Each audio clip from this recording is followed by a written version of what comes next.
need this to finish project 4. You need this to finish your whole CL. Now, 7/10 of the CL manual is meeting roles, but the other 3/10 is a little harder. It's speech contests and membership drives and that sort of thing. How many of you have had a membership drive in the past year? Okay, about half. That's a way to earn CL credit. Is have a membership drive, organize a speech contest, any of those things. The simple answer, though, is set a good example. And talk individually, if you're a VP of Education or some other officer will talk individually to people about doing so. Make sure the new members especially get in the habit of doing it. Make sure they understand that that's just as important as doing their icebreaker, like getting credit for table topics response or serving as time. And once they get started in that manual, then the last parts, the big projects, the membership drives, and speech contests will seem a lot easier. They'll come naturally after building on the skills of the previous projects. Did that answer your question? Okay. Yes, sir. Thank you, sir. This is my first year as a Toastmaster, and I'm winning against a wall of corporate people. So my question is that to become distinguished, we must have new members. So I got to know, how do you get those new members? Good question. How do you get new members? I'm going to ask you to answer that question. Who's got an idea on how to get new members? Yes? I believe that you should get the youth involved. Start them early so that they would know and see what they can accomplish. And so they'll have a head start on life and be ahead of the game instead of waiting later in life to start the Toastmasters like I did 1 year ago. Okay, so youth leadership. Who's been involved in youth leadership programs? All right. Tell us about your experience with youth leadership. Oh, yes, I'm Ruth Parmenter. I think we had an ad in the paper about the upcoming contest at Empire Statesman one year, and these kids came to our meeting, and they were, of course, I ran around and asked everybody what their name is. Well, they were high school students, so obviously they weren't old enough to join. So I asked them if they'd like to do a youth leadership, and I went up to their school after, so I had to get permission from somebody. I got permission, and I went up for the to help them with their youth leadership. And we got done, I think, 2 days before Christmas. So that was very successful. And of course, you do get credit for doing that. Mm-hmm. That's not easy. You can't find that number of teenagers very often. Youth leadership is a great example of long-term thinking.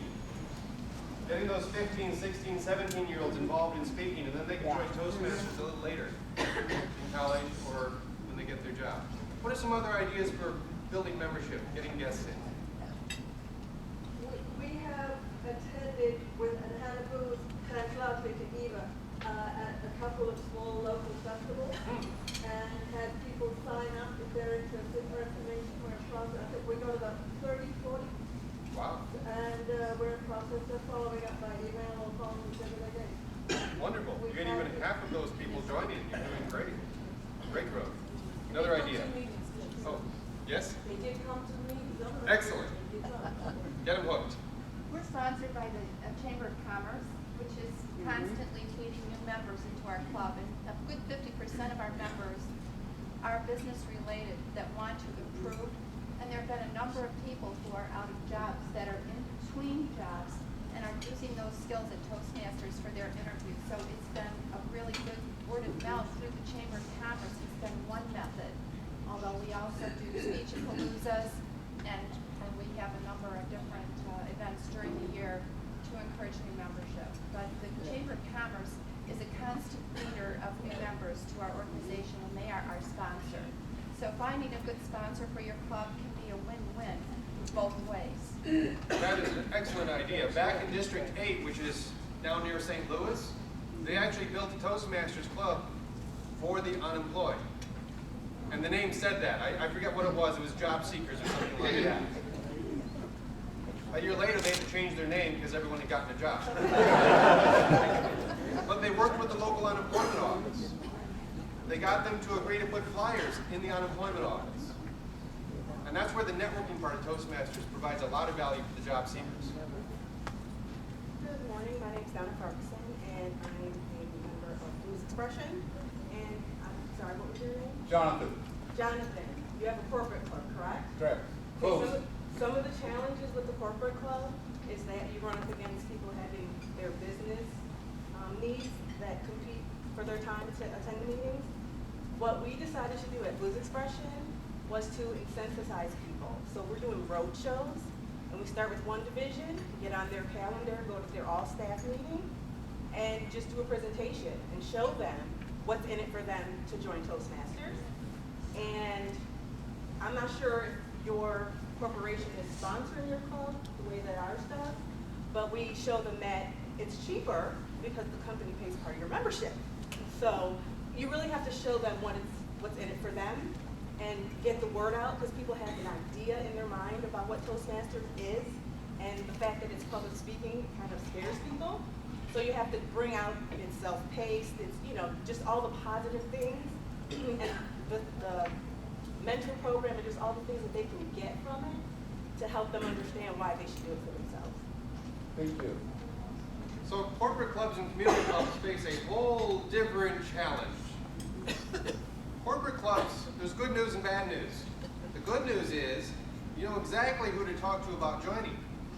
You can email every one of them a desk drop, a meeting, whatever it might be, and you can communicate with every single person who might join your corporate club. The bad news is you've only got that limited pool of people to draw upon. And that's one reason why there's a general rule of thumb, and like rules of thumb, there's always exceptions. At corporate clubs, you want to build those at places where there's at least 200 or 300 employees in the location. Because then if you get like a 10% rate, you've got a club. You don't want to build them in small ones because you won't get that good a response rate. Corporate club, right? All right, so there's some ideas. Desk drops, flyers, emails. Get hooked into the new employee orientation. At least have a flyer that's put in their new employee packet, and if possible, if they have an orientation, see if you can get 3 or 4 minutes at the orientation, whether it's weekly or monthly or however often they do that, to talk about Toastmasters. One more idea on building clubs, building membership. Steve Bushman, Area 21 Government. I think the bottom line is that with all the great ideas there are, it comes down to you as an individual and the fire you know. You've got to show people what Toastmasters has done for you and the excitement it has given you, and they'll feed off that. I think if everybody can take fire in the belly and shares what they've learned and is excited about it, it'll spread. And people will be wanting to come to the club. Show that passion, absolutely. We got to have the fire we got. Yes.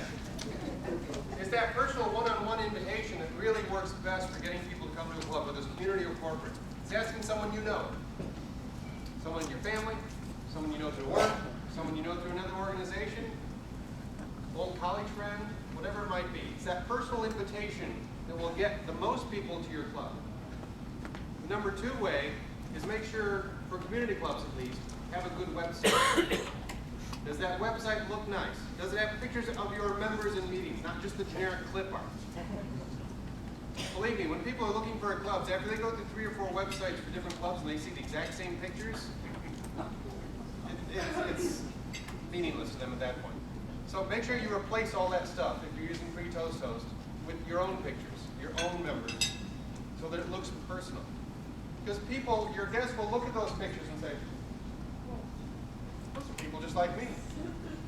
And when they come to the meeting, they'll say, or in their head, they'll think, oh yeah, I saw him on the website. I saw her on the website. So they'll be familiar faces at that point. One way to get people more involved in that one-on-one invitation, an idea I like to use, is add another meeting role called the guest master.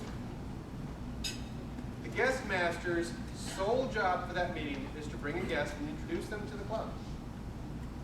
Now you tell everyone in your club, bring a guest. Who does it? Everyone thinks someone else will. Doesn't happen, right? If you tell one person to bring a guest, and they're on the agenda to bring a guest, they're kind of on the hook, aren't they? They're going to work hard to make sure they bring someone. Now, once in a while, they might say, well, I couldn't find anyone. But 99% of the time, if they're on the agenda and committed to bringing a guest, they'll bring a guest, introduce them to the club, and a good chance of getting members that way. You do that at every meeting, you've got at least one guest at every meeting that way, the guest master. All right, other questions? Yes, sir. How would you recommend promoting speechcraft for a community club in a small community? For example, about 15,000 people in Western New York. I have to admit I've not been involved in putting on a speechcraft, so I may not have the best answers. I would propose using similar approaches that you have to publicizing a community club. Does your newspaper have an event listing? A community calendar of some sort? Do you have any specific targeted audience of who might attend the speechcraft? Can you get a news story in? Can you get that personal invitation touch? I know that there are some clubs that actually put their new members through a speechcraft as part of becoming a new member. Now, that may or may not work for your club, but that gives you a place to put them and get them onboarded and involved. Who else has ideas for publicizing a speechcraft? Mike, we're going to be looking at the community education programs. Many of the school districts, at least in the Rochester area, have community education or continuing ed. And they're, you get a booklet to every household in that school district that says, here's what we're teaching, and we're going to add speechcraft to at least a few of them coming out. Okay. So there's a few ideas. The speechcraft is a great way to get members. Yes? We had done speechcraft at a 4-H club and also with community public service clubs. Okay. I was involved in 4-H. I grew up on a farm in Iowa. What age was the 4-H one at? Were these teenagers? I think they were teenagers. Yeah. Okay. Another question? Yes, sir.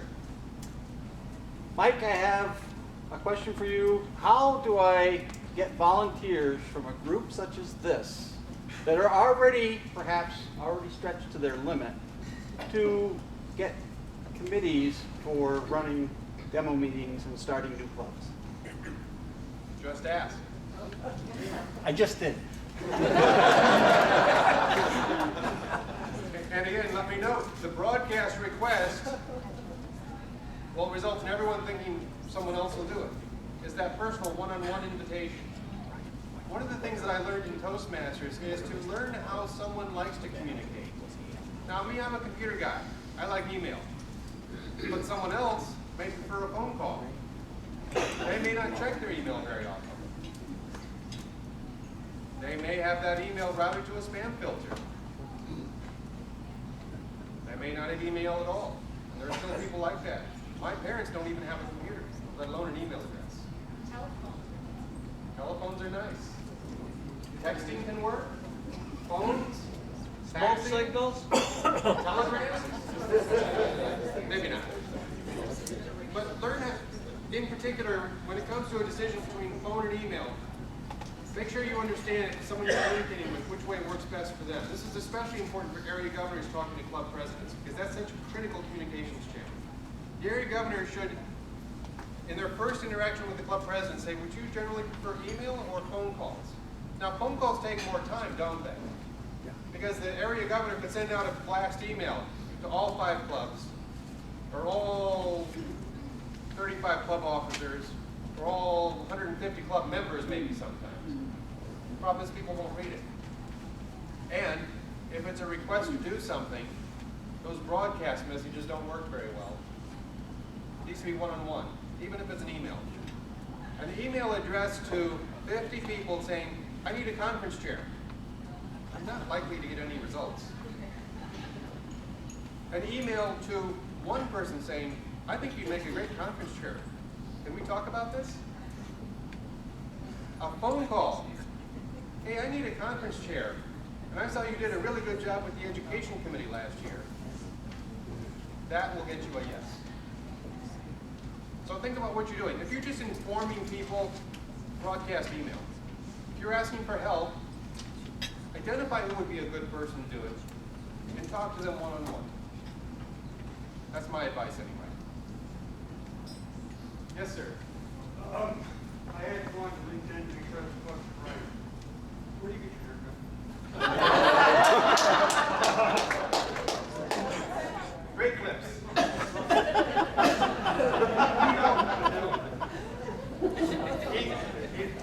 It's a little bit of an inside joke on LinkedIn right now about my haircut. Does it look okay?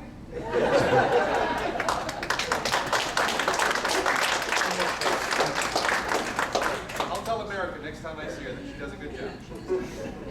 Yes, sir. I heard you mention 10-point clubs earlier. Yes. Now, let me draw a minor correction here. The DCP is about goals, not points. We're not scoring. We've got 10 goals. So I just ask you to think about that whenever you're talking about the DCP, and it's a minor difference. It's semantics. It's quibbling. Well, let's call them 10 goals, not 10 points. So, sorry, go ahead. No, it's the first time I heard it as Sure. 10-point clubs, and I wondered what the 10 points were.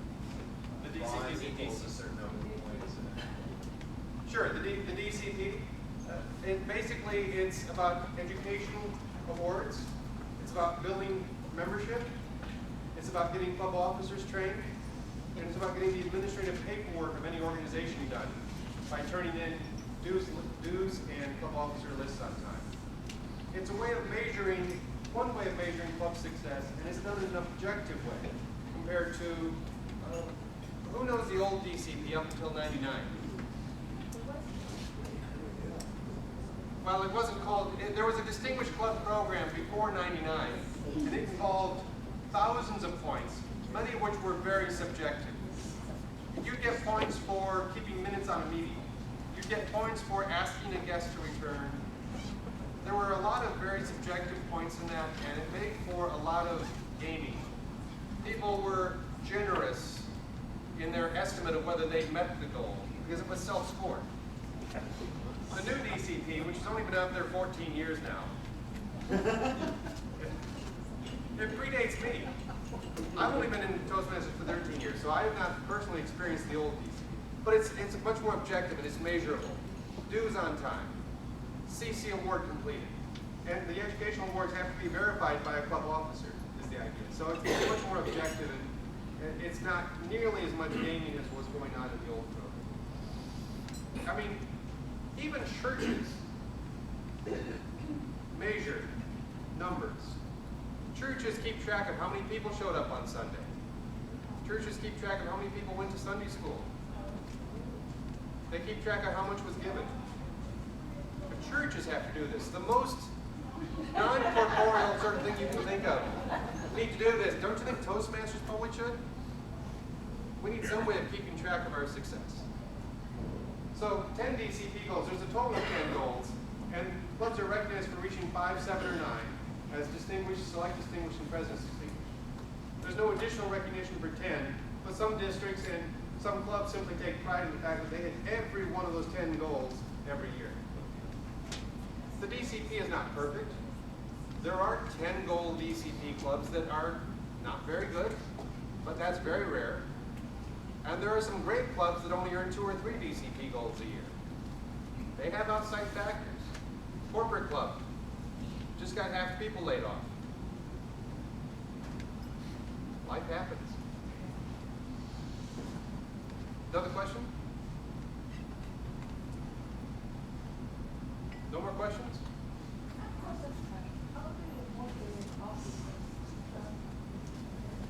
How do you motivate officers?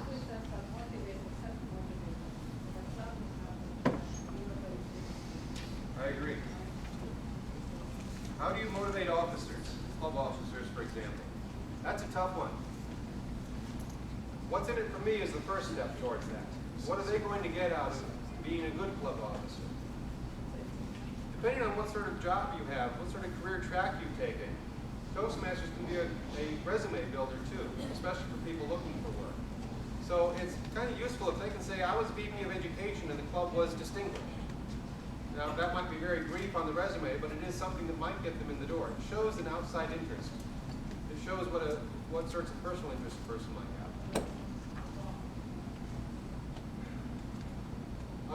Anyone else have ideas on how to build club officer motivation? You're leaving it all to me now. You have an idea? Hi, I'm Kristen Badger-Bach from AM Lockport Toastmasters. I wanted to make a comment about marketing in general. That's my field. And I just became president of our club, and I find myself using the same tactics to help our club. And one of the things that I did as far as new members was concerned, I started thinking about the people that I hear doing public speaking that need help. And I picked up the phone and called a couple. And I think it really resonated with them that, yeah, I really do need some help. They came to the meeting. One of the people joined. I just started doing this, but there are lots of people that are being groomed for public office. And if you look around, there are lots of great prospects. And in marketing, you target your audience. You target your ideal clients, and that's what we can do for members. Before she sits down, Kristen, what did you say to them? I did not. I said, would you be my guest at Toastmasters? I'm president of our club right now, and we're having a meeting on Thursday. And I didn't have to say, you really need help. They knew. Okay. They knew. And one of this woman that just joined is a master gardener, and she's also a professional clown. And I heard her do a presentation, not as a clown, but it was terrible. She knows a lot, but she was a terrible speaker. But she has a goal of becoming a great speaker. And so all I had to do was ask her, which was your point, just ask. Exactly. Now, Melanie, I don't think we really answered your question about motivating club officers. Oh, sorry. Chandra, okay, I'm sorry. We didn't really get that answered. I want to try to address that a little bit further. Do you have a comment on the club officer motivation? Oh, please, go ahead then. Speak up so they can hear you down there. Okay. Yes, hi, I'm Jody McDonald, and I'm with Select Toastmasters. And I want to say that the way to motivate officers, I think having been an officer myself and now being in a position where I'm dealing with other officers, is not something that can be it's not a formula that you can apply, that you can say do this, do this. I think the way to motivate officers is get to know the officer, because what you're perceiving as them being not motivated might be them coming at it from a different angle. Sit down and talk to them and find out what motivates this individual, because maybe their heart is in Toastmasters, but they have other areas of their life pulling at them. So if you want to know how to motivate an officer, get to know the officer and ask, as you said earlier, what is it that motivates you? What do you want from this? How can we work together? Because, again, what you're perceiving as them being unmotivated might just be them not knowing what you want or where to go with something. So to summarize, I think you're saying have a one-on-one conversation about what motivates that person. Yes. Sort of? I mean, there's much more to Absolutely. it. But yes, just to make sure everyone hears it, talk to the person, this club officer who doesn't seem to be motivated, and find out what would motivate them or what their goals are. And make sure you're on the same page. Make sure you're on the same page. Excellent point. I wish I could come up with that answer. Well done. Another idea towards that I thought of is make sure you get club officers who are motivated to start with. Does your club have competitive elections for club officers? Do you have 2 people running? If you've got 2 people running, I think that's a really good sign that you've got motivated club officers. If you've got an immediate past club president who's simply trying to fill the slots with whoever doesn't say no,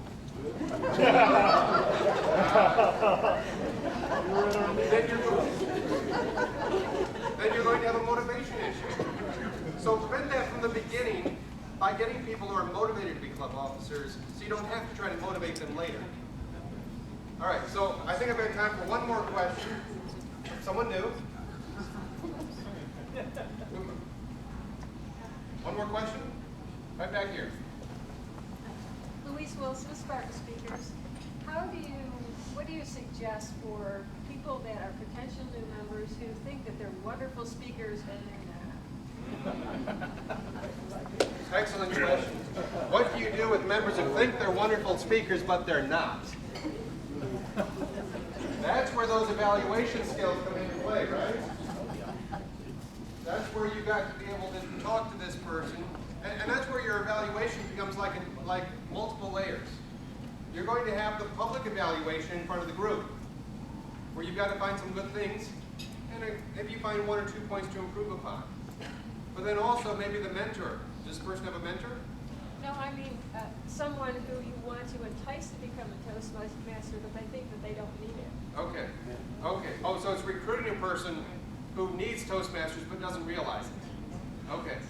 So that's one way where I like to say that Toastmasters will improve you no matter what level you're at. We have people who join Toastmasters and they can't even give an icebreaker, right? They get up there and stand behind the lectern, they hold on, they're shaking, and they're crying. We've seen icebreakers like that. And they start Toastmasters here. And after 10 speeches, they're up to here. They're much better. They're still nervous. They still have lots of ums and ahs. They still have trouble putting everything together. But they're much better than they were. On the other hand, we have people who join Toastmasters who are already here. They give an icebreaker. It sounds like it could be a DTM. But they'll get so much better. They'll take it up to the next level beyond that.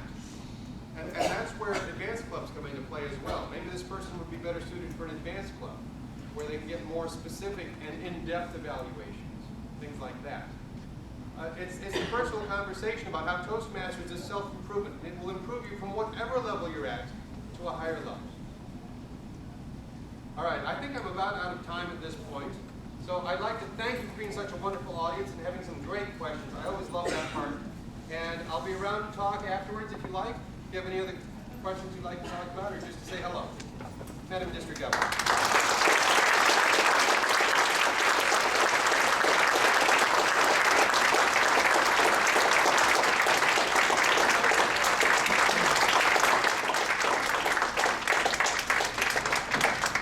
Thank you, Mike. And on behalf of District 65, it's my honor to present to you this flag. We really appreciate you coming all the way from Chicago to spend this weekend with us.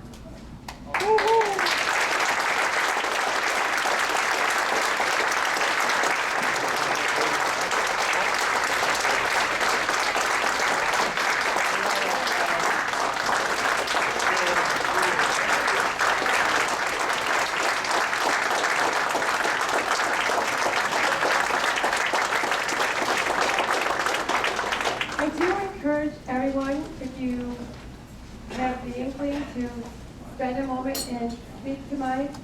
He is extremely personable, and he does like to, one of his favorite topics is Toastmasters. So if you have any questions throughout the day, afternoon, go ahead and say hi to this young guy. And, yes, ma'am. Now we're going to just take 5 minutes for a stretch and whatever it may be.